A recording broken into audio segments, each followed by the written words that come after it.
The American Revolution, when those plucky old Americans finally stood up to those British tyrants and threw them out of their country, leaving them to pursue freedom and equality for all. Right?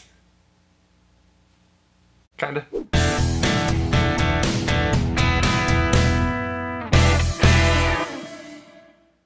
Hello everybody and welcome to History Abridged. It's history, just shorter. Quick fun fact before we get started. The American Revolution and the American War for Independence were actually two different things that happened at the same time. The American Revolution was more the idealistic epiphany that all men are created equal, whereas the American War for Independence is exactly what it says.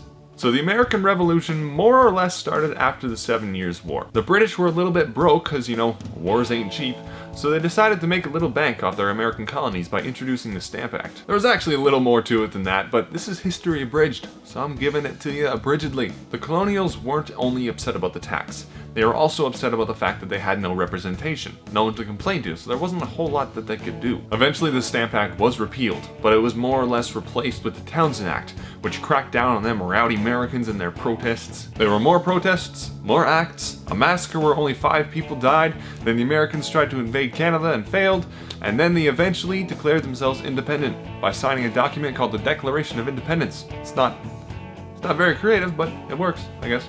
Also, they put an invisible map on the back so Nick Cage could make some movies later. But the most significant bit is one sentence in the Declaration, which goes a little like this. We hold these truths to be self-evident, that all men are created equal, and endowed by their Creator with certain unalienable rights, and among these are life, liberty, and the pursuit of happiness. This was a big deal at the time, because this one sentence had a huge effect on both American and European policy.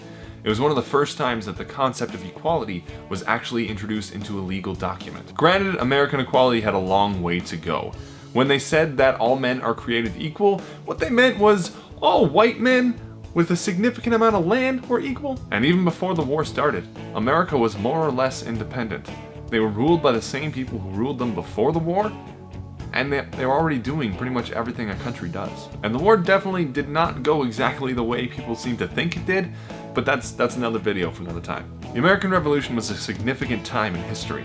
It not only shaped one of the most powerful countries in the world today, but also its morals and ideologies. It's also shaped the world at large, with countries embracing freedom and equality everywhere you go. And that was the history of the American Revolution, abridged. Thanks for watching, everybody.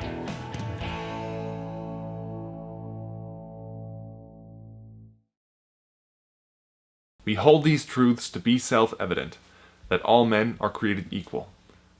And when I meet Thomas Jefferson, I'm gonna compel him to include women in the sequel. Work!